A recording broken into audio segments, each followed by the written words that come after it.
Ready? All right, cool. All right, everybody. Welcome to the official CRUN Society bottle tasting. The order we will be tasting today is Fleur, our coolship Saison, Drie, our triple with Brett, and lastly is going to be Materia, which is our mixed fermentation Gose. We're going to do some introductions real quick of the people sitting at this table. This is your time to go grab 3 clean glasses and to get your bottle opener and possibly your corkscrew. We're going to need a corkscrew, I think, for Drie. First on the end here, we have Mckinnen. Do you want to tell everybody a little bit about what you do at Crooked Run? Hey guys, so my name is Mckinnen. I'm the head brewer at Crooked Run. So I oversee production on both the clean and native culture side, which is our mixed fermentation part of the brewery. Next would be Brad. My name is Brad Erickson. I do mixed fermentation beers, all of our sour production, packaging, as well as our test pilot batches in Leesburg. And I'm Zach, guys. I'm the general manager of Crooked Run Brewing. I do a lot of the stuff facing the front of the house and also do all the coordination with the CRUN Society with all of you guys. So today we're going to be drinking some really special beers. These are mixed fermentation and spontaneously fermented beers, and some of them are co-fermented, I believe. Mm-hmm. We're going to talk about what all those different things mean. Also, really important, just so you guys know where these bottles come from, when we have beers that we really, really like that we make, we do holdbacks of those bottles. And these were beers that we think are going to be really good that we had in the archives. Fleur is 2 years old now. Yeah, so Fleur we bottled in December of 2018, or a little bit before that. So it's almost 2 years old. And that's the only one of these that I've actually had recently, in the past month, actually. So you guys will get to kind of experience these beers with us for the first time in a few months, and I'm sure they taste great. We're going to have some fun, guys. All right, this question for you guys, either one of you can take this. What does a spawn ferm beer mean? What does that actually mean? Spontaneous fermentation, we do open air in our coolship. So we actually knock the beer out, take it straight out of the kettle at boiling, let it sit overnight in an open vessel, and whatever is in the air is what inoculates that beer and ferments it all the way through. There is no yeast pitched onto it. Usually the next morning we'll come out and pump it into barrels, and it'll live in those for 1 to 3 years. Awesome. Mckinnen, what is a mixed fermentation beer? So mixed fermentation is exactly what it sounds like. There's multiple different yeast strains going into that beer to actually ferment it out. So, for example, Fleur is a coolship co-pitch beer, which means not only did it go to the coolship and sit overnight to pick up, the natural yeast and bacteria, but we also pitched it with a house Saison strain to co-pitch it. And then again with Materia, there's lactobacillus and brettanomyces in it, and then Drie is 100% Brett, but multiple different strains of Brett. So these are some really special beers. What was your introduction? I want Mckinnen to go first. What was your introduction to these types of beers that kind of turned you onto them? The first mixed fermentation beer that I ever had was in 2014, maybe 2013 at Wolf Hills Brewing Company, which is where I got my start. And it wasn't a very good one. It was a blonde that they had put in the barrels and then just picked up wild bacteria and Brett. It was okay, but it definitely had that like strong horse blanket, funky barnyardy kind of thing that I don't really dig so much anymore. And then after that, it kind of got me curious, and so I started getting into more Belgian styles, and then eventually into lambics and goses, such as Dry Fontaine, Cantillon, and so on and so on. My first experience was in 2011 or 2012, up in Maine, having a couple different beers from Allagash Brewing Company and Oxbow Brewing Company, which I believe, I'm not 100% sure on this, that Oxbow Brewing Company, their owner, actually coined the term mixed ferm. I believe he's the first one I remember actually selling beers as mixed ferm. I might not be 100% correct on that, but that's the first time I remember hearing it. And I am having a complete brain fart on the name of the beer right now. But New Belgium releases this beer every single year. Yeah, La Folie. That was my very first experience of these beers. I had one of those in I think 2015 or 2016, and that was also like one of the very first sour beers that I had. I think that was actually one of the first sour beers that I had. I remember having it actually at Wolf Hills, so it was one of the first few that I got to taste and really enjoyed. So, little known fact: New Belgium had one of the very first sour programs in the country. They're known mostly for Fat Tire, but they make some really great stuff in barrels as well. When did Crooked Run start experimenting with these beers as Crooked Run? Jake and I made some on a very small scale out in Leesburg in 2014, 2015. And Jake made them as a home brewer. I made them as a home brewer. So, yeah, first time actually commercial scale was probably 2014, 2015 timeframe. We did like some small 10, 15 gallon batches of some different Brett and lacto fermented beers. Cool. Some similar stuff to Materia, kind of. Really, 5 years ago? Yes. Awesome. These types of beers, we all call them the Native Culture Program. That's something we launched last year. It's an umbrella for all of these kind of really special, fancy mixed ferm, spawn ferm, cool shipped beers. Can you tell us a little bit about how Native Culture got its start? How did that become its own umbrella, and what was the concept behind it? So, at the end of the day, these types of beers are something that pretty much every employee at Crooked Run thoroughly enjoys and I think respects. It's been something that I've enjoyed and loved and always have studied since 2013, 2014. And so just kind of the natural evolution of working at a brewery is to start a sour program, which I guess was probably about 2 years ago. We started really coming up with these unique, cool ideas and really getting our technique down to where we were happy and proud enough to slap our name on it, and release it to you guys. And that's we opened up, I guess, Native Culture in December of last year, December of 2019.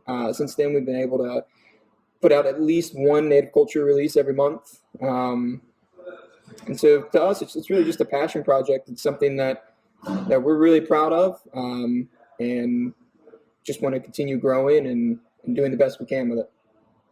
Right on. I think it's time for a beer, guys.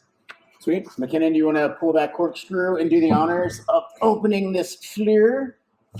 That was a bad idea. So this beer, like we said at the beginning of this, we've had this one recently, and it was fantastic. I can't wait to open this up and try this again. It's also me glasses. You guys out there, CRUN Society members, you guys are the first non-employees of Crooked Run that have drank this beer in probably 18 months. So cheers. This is going to be fantastic. Oh, the color is so good. It's cleared up so much. So we've had this kind of sitting in our cold room for probably going on 6 months now. There was a time period where we left it kind of warm, and because of that 6 month time, it's really kind of lagered out to create this beautiful clear color. It's like clear, bright straw, yeah. It doesn't have much of a head, but I mean the head that is there is pretty pristine white. Ooh, there's a little bit of funk on the nose. I like that, just a little bit. Also, guys, quick note, all these are bottle conditioned, so when you pour them, try not to slosh back and forth. And I usually leave about a finger to 2 fingers worth of beer yeast sludge in the bottom of it. You do not want to drink what is in the very bottom of this. The bread in it, the yeast in it creates a very bitter, unpleasant taste. So be very careful about sloshing your bottle around. Brad, what are you getting out of the nose here? I called you Brad. We're talking about yeast, and I called you Brad.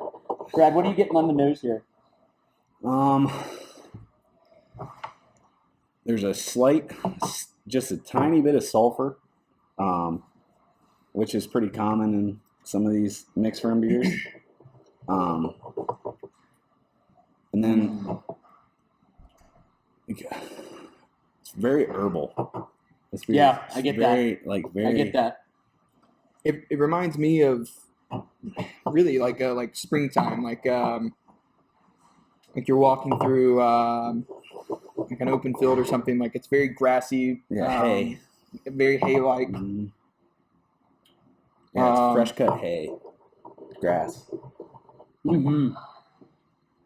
It's got like a little bit more malt sweetness than I remember. Just a little bit. It's got like a little bit of sweetness to that body. It also is drinking super smooth and nice.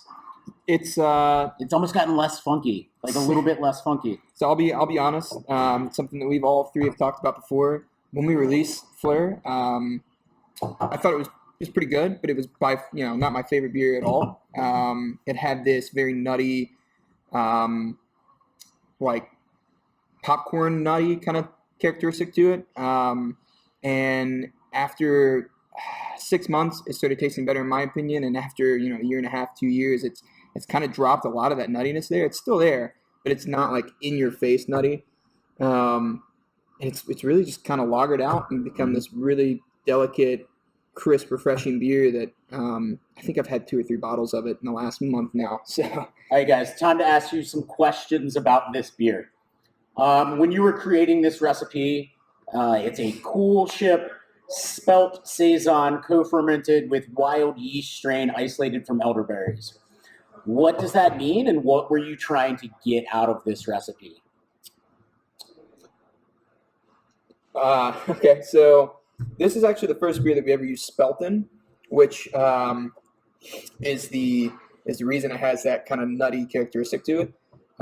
Zach, you mentioned a sweetness. Yeah. So spelt is very similar to wheat. I mean, it's actually a wheat species of wheat, but it tends to have a more nutty and sweet characteristic when it is in beer. And we wanted to use it, and I think we went a little bit overboard on the ratio, which is why it took a year and a half to really kind of mellow out. But that was the reason that we wanted to use the spelt. As far as the yeast strain, do you want to talk about our Saison strain? Yeah, so our Saison strain, local microbiologist harvested off of our elderberry tree, harvested it off the actual flowers themselves. We had 2. The one in Leesburg? Yes. Oh, yeah. So it's actually a tree that we use in a beer we just recently came out with. That's not up here right now, but it's called Altruism. We use all the fruit from that tree every single year. Just goes in that beer. That's all we do with it. But while that yeast was in bloom, or while that tree was in bloom, what was it? 2 years almost ago? 3 years. 3 years ago? Actually. Yeah, probably 2017, probably. Yeah, it's right when I started. Yeah. We got those 2 yeast strains isolated off of the actual flowers themselves.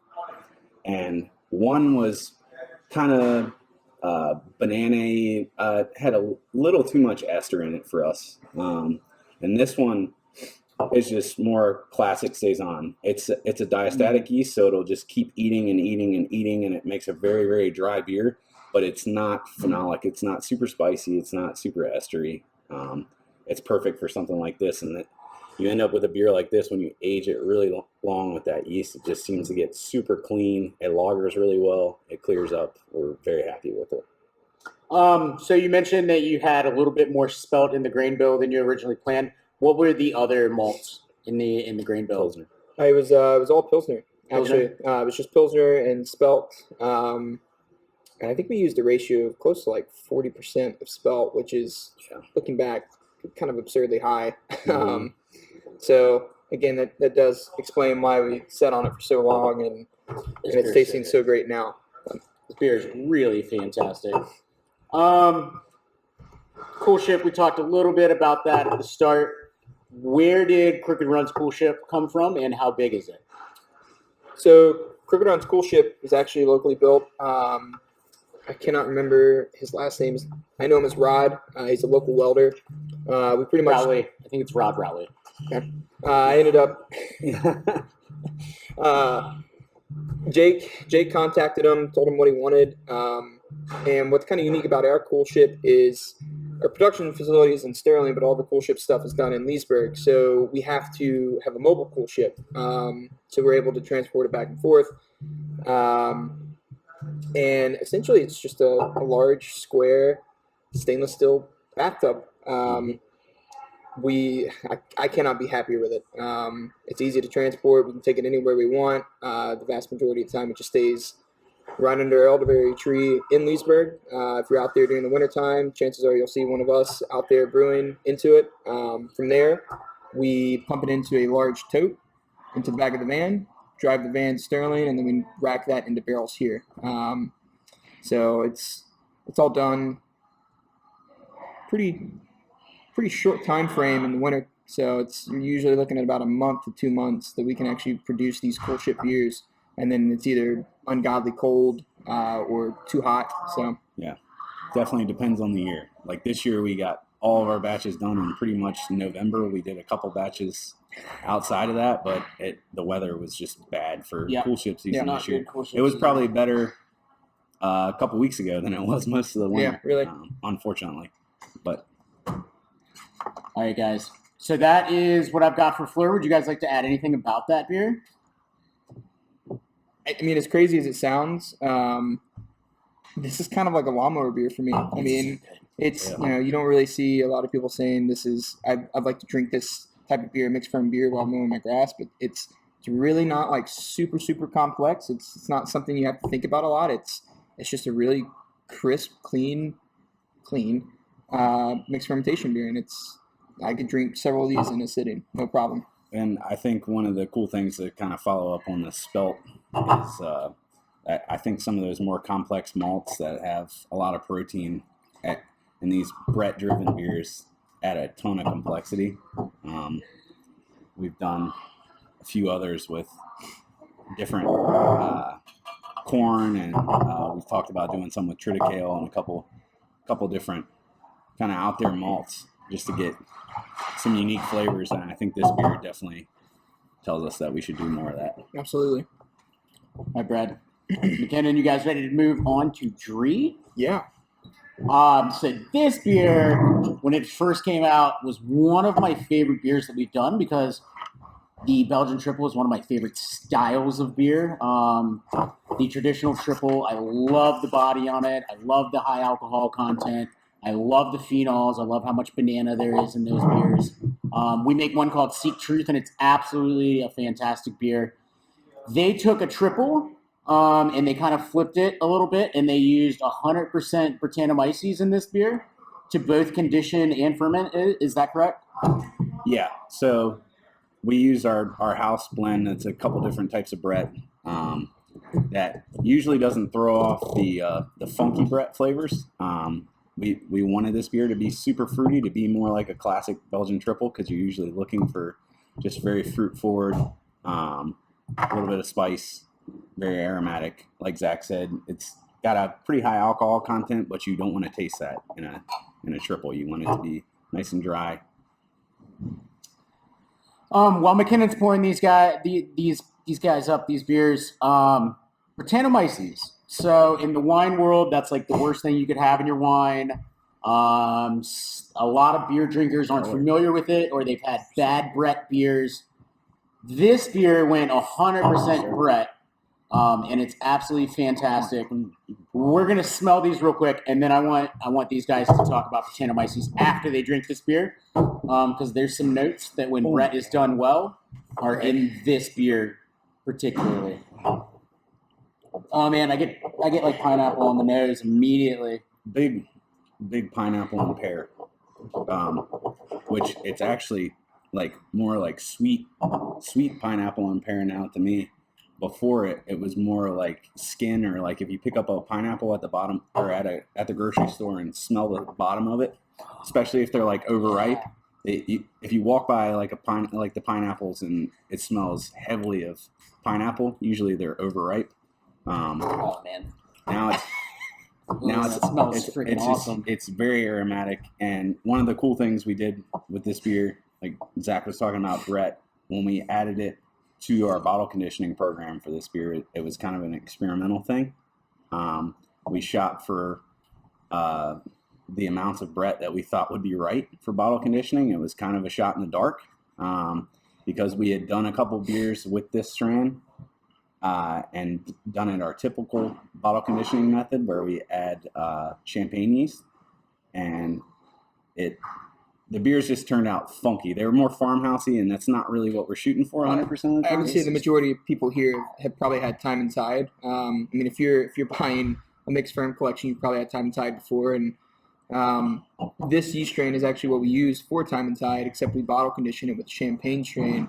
And initially, you get a very fruity beer, but after a month, 2 months, that Brett's a little bit stressed, and it does give you that typical barnyard kind of funky characteristic. And we just weren't really huge fans of it. For 100% Brett, and I'm getting straight fruit and like none of that horse flank, it is incredible. It's still a firm bitterness, just like you want. I mean, you want in a triple. Was this a 2018 or a 2019 release? So this was a 2019. No, 2018. No, it was 2018. Late 2018. Wow. And No, I don't think any of us have had this. Sorry, No, it was late 2019. Yeah, it was late 2019.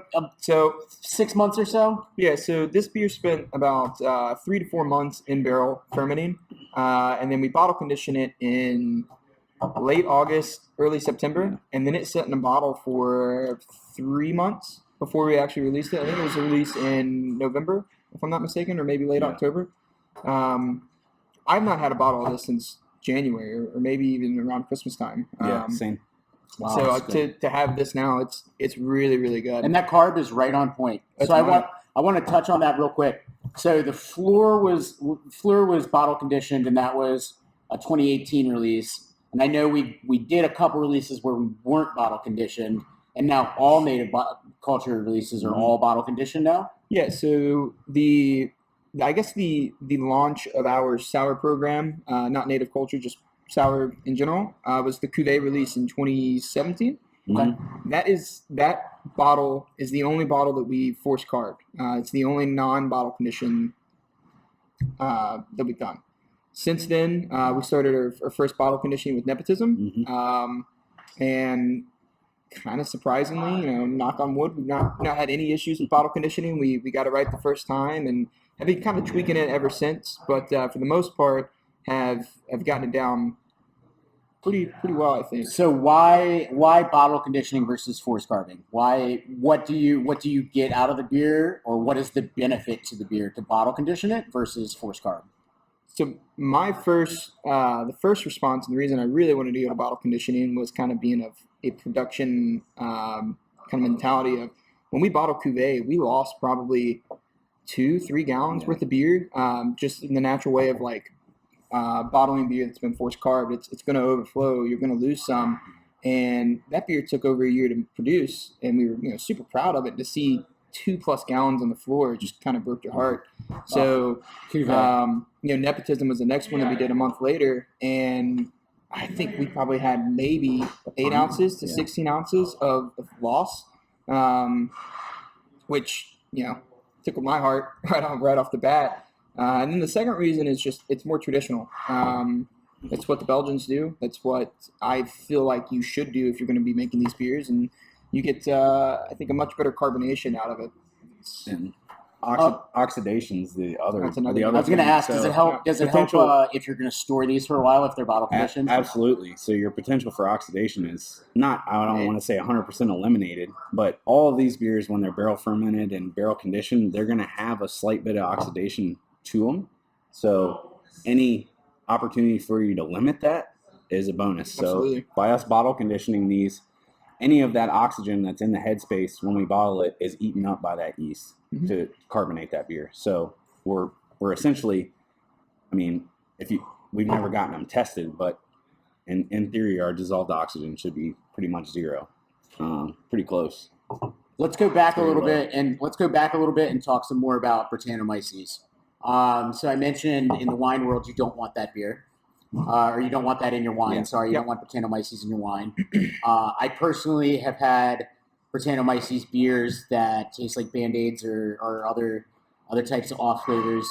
What is it about brettanomyces that's kind of so hard to control, and what are the bad things that can happen when Brett is not used properly?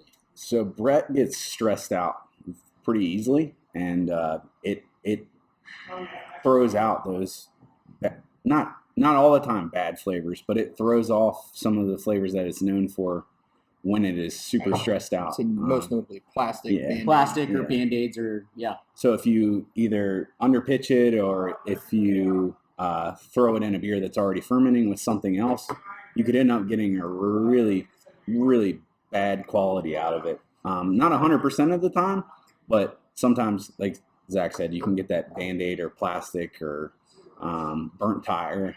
burnt tire, But then also you can get more of the funky notes too, which a lot of people like. We like them in some beers, but we try to have more of the fruitier side of Brett on ours, which we overpitch the beers with that Brett usually. So we're looking for more like this. We're looking for pineapple and banana and pear and really brighter flavors. It's like, to me, like this is candied orange, Mhm. candied lemon. It's so good, dude. I really am impressed by this beer that I have not had in a while. I'm glad that we still have a couple more bottles that we're going to hold back and probably open in more months from now, maybe years. I'm going to enjoy this last little sip here, and then I think we're going to open up Materia. Sweet. Also, guys, we uploaded this on YouTube, so if you want to do this again, if you're joining us on YouTube, you can pause this and finish your beer at whatever speed you want to. Yeah. If you're watching with us on the live watch party, keep up. So I will mention, as we're kind of finishing these beers up, I'm very, very impressed with how this turned out. We had this idea probably last May. We decided to brew it. I think it was probably late June or early July when we actually brewed this last year. And since then, this yeast strain has proven to be a dynamite strain, we've discussed doing other type style Ls where do a 100% Brett single, double, and quad, and then kind of just explore that, because traditionally, like these Belgian style beers, and especially like Saisons, they're not really clean beers. To have like a traditional Belgian Saison or French Saison, like there is an aspect of Brett to them. There might be, if you have a 3-year-old Saison or 2-year-old Saison, there's going to be a touch of like pedio or lactobacillus in there. And exploring that idea with, Drie and another single or double or quad would be, I think, really, really kind of fun. And when you guys find strains that you like, you keep them around, right? So, for the most part, we haven't bought a yeast strain from the native culture side in years. We have a few golden sours that we bought a few different yeast strains, just trying to play around with them, and we ended up deciding on kind of our house strains, like a coolship strain. We've taken a coolship strain and modified it, pitched a different yeast on it and kind of modified it, and it's on its 5th, 6th generation now, and where it's kind of our own version of that strain. So we haven't really bought anything. We've kind of just taken bits and pieces of what we've had and blended together and created a new strain. Cool. All right, guys, time to finish these up. Our last beer that we have, guys, is Materia. I think it's my turn to open a bottle of beer here. So if you look at the sticker on the cap of your beer here, this beer came out in October of 2019. This beer was absolutely fantastic, if I remember correctly, from the release. We've got berries, we've got wine grapes. It's a collab that we did with a cidery, so I want to explore that a little bit more as well.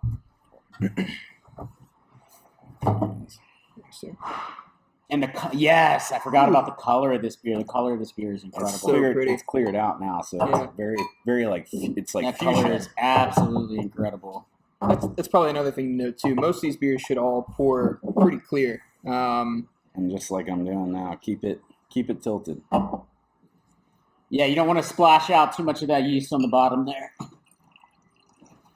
think the only really hazy beer that Native Cultures put out is Persica. Yeah, Persica. And that's peaches. That's pectin. There's so much pectin in those peaches that it's really difficult to clear that beer out. Oh man, immediately the grapes kind of hit me in the nose a little bit. Almost smells like wine. Ooh, stick it up front here. All right, so Materia, untapped description. The untapped description is Materia is a mixed fermentation Gose collab with Graft Cider out of Newburgh, New York. Materia was fermented with Brett yeast and lactobacillus and conditioned on blueberries, black currants, and a huge amount of Tannat. Tannat grapes that came from Walsh Family Wine in Percival. Those are our friends. We love them. Check out their wine. Materia features prominent acidity, light salinity, and a definitive vinous quality. Does that mean like vine? Yeah, Wine. very, Like very vine, like wine-like. so. When I said it smells like wine, I was talking about absolutely. its vinous character. Oh, absolutely. It's very wine-like. Yeah, I think the salt, if anything, plays that up. It even definitely more. does. I mean, just like adding salt to any of your food, it kind of elevates that flavor. It really brings those flavors out. You get like a slight salinity to it, but I would never say it's salty. I mean, it just really elevates the beer to a whole nother level. Those grapes really just kind of whop you right They in the pop. face. That's That the is first incredible. Let's break it down. First thing about this beer is it's a collab with Graft. Graft Cider is out of New York. How did a cidery and a brewery end up collaborating together? So, Graft Cider is by far probably my favorite cider producer. They constantly just push the boundaries for what sour could be, and in my opinion, once you've had a Graft Cider, it's kind of hard to go back to those really traditional dry ciders. They're constantly putting in wild yeast strains, or I believe they're doing mixed ferm stuff. Yeah.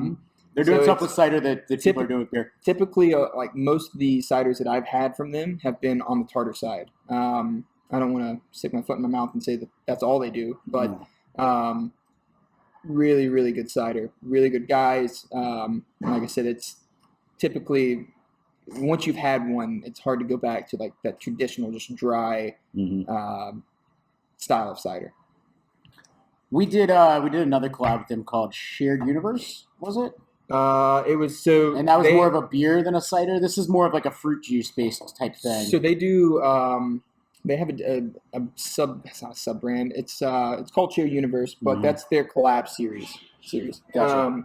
So the actual beer was called Monkey Business. Monkey Business was coconut, it's French vanilla, banana, and it was a cider. So very dessert-like, sweet. I guess called a pastry cider.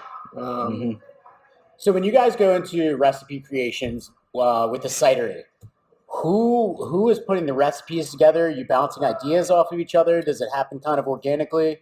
More organically. You just kind of start chatting and see what they like, see what we like, and then eventually an idea is thrown out to where you're like, hey, yeah, that's a great idea. I think in the terms of the Monkey Business one, as we all know, Jake likes his desserts, and I think he kind of pushed the coconut and the very sweet coconut cream, banana cream idea. And then with this mixed ferm beer here, it's just it's traditional to use some of these wine characteristics in these sour beers and blueberries, and I think it's something that they were interested in, we were interested in, and I think Gose was just right off the cuff. We were like, we want to do Gose because we said we had never done a mixed fermentation Gose, and we knew this yeast strain would be perfect for it, and this beer would be perfect for it. And before this, the last Gose that we did was Spelt Salt, and that was 2017. Yeah, we had the kettle sour. So shameless plug this weekend on Friday, Viva Gose style beer comes out. And that's the last. We don't do these beers very often, but we do them very well, and they've all been three good. Three Goses in 3 years. And something like that. No, we did the one with barreled souls. That's right. We did salsa Gose. We did salsa Gose. So we did a Gose, but we put salsa in it. Yeah, and smoked salt. Awesome. Nice. Really good beer. But all right. Yeah. There's wine grapes in this beer, and they came from Walsh Family Wines. How did the relationship with Walsh Family Wines start up, and what would you guys say about Walsh? So first off, love them. Great people. Their wines are phenomenal. Their pet nat is to die for. I think that's my favorite to this day. Like my favorite wine out of Virginia. But the first time I met Sarah was she was doing a wine tasting here for Nectar, and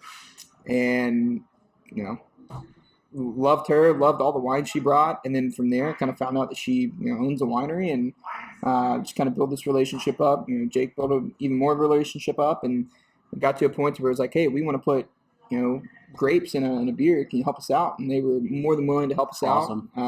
Not only with the actual grapes, but any advice they gave us. I mean, it was huge help. So, if you ever get a chance to get back into the Walsh family tasting room once it's open, if you see Sarah or Nate behind the bar there, pick their brain. They are some of the smartest, nicest wine people I've ever met in my entire life. Highly recommend their wines. Yeah. Their grapes really make this beer. Question on the grapes. So with fruit, and you're putting fruit into beers, sometimes there's concern about other yeasts or things being on the skin of the fruit. What form were the grapes in, and how did you guys manage that in this beer? Nate had already processed these, so pretty much all we did was go there and fill up some kegs with the juice and put them into that beer. And we didn't really do much to it.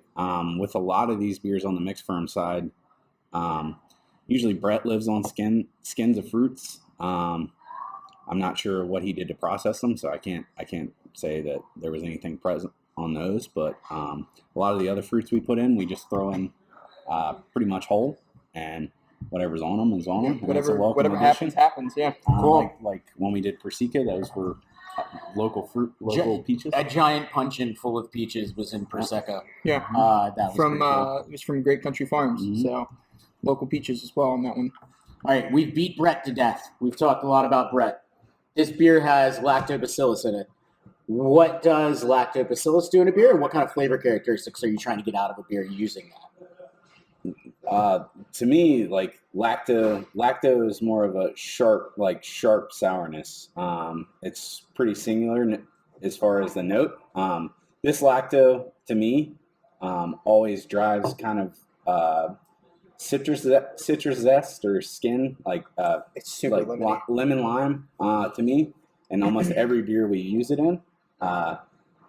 This beer, it has so much fruit in it, you don't pick up as much of that. But almost every single beer we put this yeast strain in, you get like kind of bright citrus, like fresh zest. There's kind of a really cool play that's happening with the grapes and the lacto. The lacto wants to give you like this very sharp tartness, but that kind of grape acidity cuts it off and kind of dries it at the end, so you're not like overly sour. And I think that's just fantastic. All right, guys. Anything you guys would like to add about these beers or native culture before we sign off here? No, I think you pretty well covered it. It's interesting that you picked these three beers because it's three different yeast strains. That's our house Lactobrevis Brett B strain that you'll see in things like Persica, Aronia, Materia. You've got a coolship, which is you'll see in like Cuvée. And the co-pitch version is, you'll see Saving Light. That's a plug for the end of May. We're going to be releasing Saving Light out of Native Culture. Oh my God, yes. So real quick on Saving Light. Saving Light used to be a clean beer, and now we've switched it up? Yes. So kind of, sort of. With the current production for Crooked Run, we don't have time to really do a lot of these like Saisons and classic Belgian styles. Which is unfortunate, but it's kind of the nature of the beast. So we kind of came up with this decision to start doing them on the native culture side because, like I said earlier, a lot of these Belgian beers, they weren't made in a super clean production facility like you see today. And if they picked up a twinge of Brett, so be it. You might have a Belgian quad that picked up Brett B and that drives that leather tobacco notes in it. And so that was something that we started becoming okay with. And we put all of our Saisons in a Belgian program over on the native culture side. And Saving Light is the first clean Saison. It was put into barrels. It was barrel fermented with Stone Tower barrels. And it was done very cleanly. We bottle condition it with our standard champagne yeast. And it's drinking really, really cool. Good. Awesome. So, Brad, anything you'd like to leave everybody with? I guess to play kind of off the co-pitch, since we just talked about that, beyond just using that yeast in those co-pitch beers, it's something I really hadn't seen a lot of people promote or say that they did a whole lot. These beers that we're letting sit for like a week and then we're throwing a Saccharomyces strain on. All of those beers, I think, have been some of our best beers. Absolutely. I really, like, it was an idea. We just kind of said, why are we not doing this? And every one we've done, we've been more than ecstatic about. Yeah. So it's a cool thing. We did a beer with barreled souls. We used their house yeast, which is kind of it's not super low attenuating, but it leaves some sugar for that Brett to chew on in it. It was such a complex, such a good beer at 11-12% sour beer, which is kind of above and beyond for us.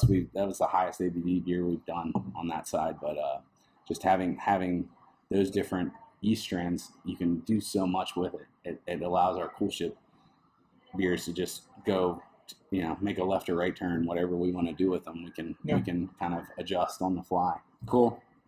Well, thank you, Brad. Thank you, Mckinnen, guys. Yeah. Cheers to the CRUN Society. Cheers. Hope to do more of this stuff in the future. Enjoy your bottles, guys. See you later.